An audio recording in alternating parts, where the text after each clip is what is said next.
안녕하세요. 잠깐 국어 시간입니다. 오늘은 백석의 여성에 대해서 함께 공부하겠습니다.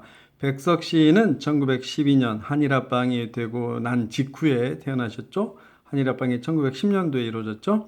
여성이라는 이 제목을 봤을 때 시적 대상이 여성이구나 라는 것을 알 수 있습니다.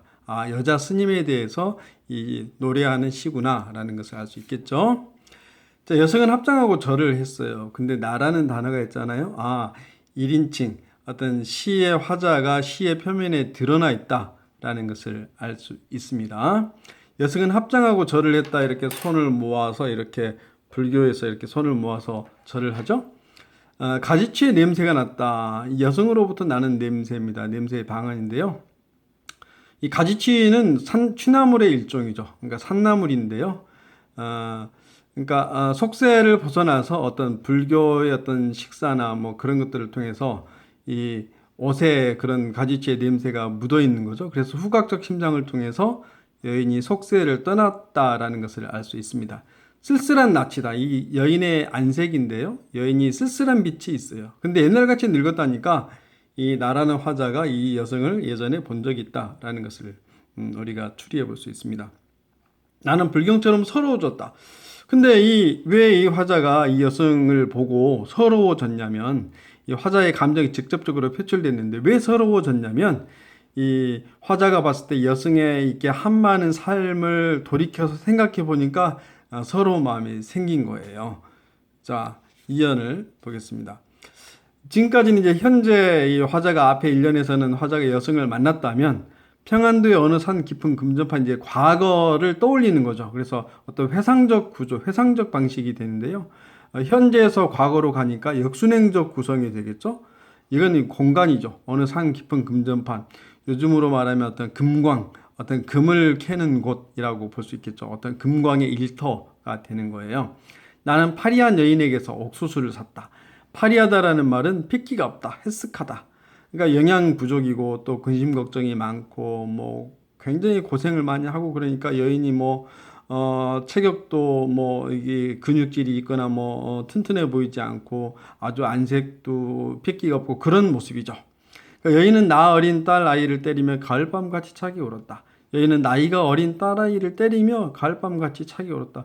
여러분, 엄마가 딸 때리는 거 좋지는 않잖아요. 근데 이제 너무 힘든 일제강점기, 너무 힘든 그런 어떤 시대적 환경 또는 개인적으로 어떤 비극적인 그런 삶의 환경, 그런 상황에서 이 어린 딸이 투정을 부리고 막 울고 그러면은 때리잖아요. 그 때리는 엄마 마음도 얼마나 아프겠어요. 그러니까 가을밤 같이 차게 울었다니까 이 화자가 이 예전에 봤던 여인의 모습을 나타내 주고 있는데요. 청각의 촉각화가 됩니다. 공감각적 심상이 사용됐어요. 울었다는데 이 울음이라는 것은 우리가 청각으로 이렇게 느끼는데 차게 그렇게 했으니까 청각의 촉각화가 되는 겁니다. 얼마나 어려우면 이런 삶을 살았을까요? 3년 섣벌같이 나아간 지압이 기다려 10년이 갔다. 이 지압이는 남편인데요. 남편이 일하러 돈을 벌러 나갔어요. 그러니까 이게 이제 맨 첫 번째 사건이에요. 남편이 떠났어요. 그래서 이 남편을 찾아서 금전판으로 간 거죠. 행상을 하면서, 옥수수 행상을 하면서. 그래서 옥수수 행상을 할 때 화자를 만난 거예요. 그 다음에 딸이 죽어요. 그 다음에 나중에 이제 사연에 나타나는 여성이 됩니다. 그래서 재회, 1년에서 화자와 여성의 만남 2가 되는 겁니다. 옥수수를 팔 때 이때는 여인이 되겠죠? 이때는 여성이 됐고요. 지아비는 돌아오지 않고 어린 딸은 도라지꽃이 좋아 돌무덤으로 갔다. 이 딸이 이제 산에 어떤 피는 들이나 이렇게 피는 도라지꽃을 좋아했나 봐요. 근데 돌무덤으로 갔다라는 말은 어린 딸의 어떤 죽음을 의미합니다. 도라지꽃은 꽃말이 영원한 사랑인데 이 시에서는 어떤 죽음의 이미지를 가지고 있습니다. 돌무덤으로 갔다라는 말은 어린 딸이 죽었다. 그래서 딸의 죽음을 절제된 감정으로 표현했다. 이 부분은 좀 중요합니다. 그러니까 딸의 어떤 여인의 비극적인 이 삶에 대한 화자의 감정이 어떤 직설적으로 표출됐다. 이건 또 아닌 거예요. 물론 이제 아까 1년에서는 그 여인에 대한 서러운 감정이 직접 표출됐지만 이 부분에서는 딸의 죽음을 절제된 감정으로 표현했다. 이렇게 볼 수 있습니다. 얼마나 지아비는 가서 돌아오지 않고 가족이 해체된 모습이 되는 거죠. 그래서 이 부분이 1930년대 일제강점기 아주 극심한 시대의 민중의 전형을 보여주고 있습니다.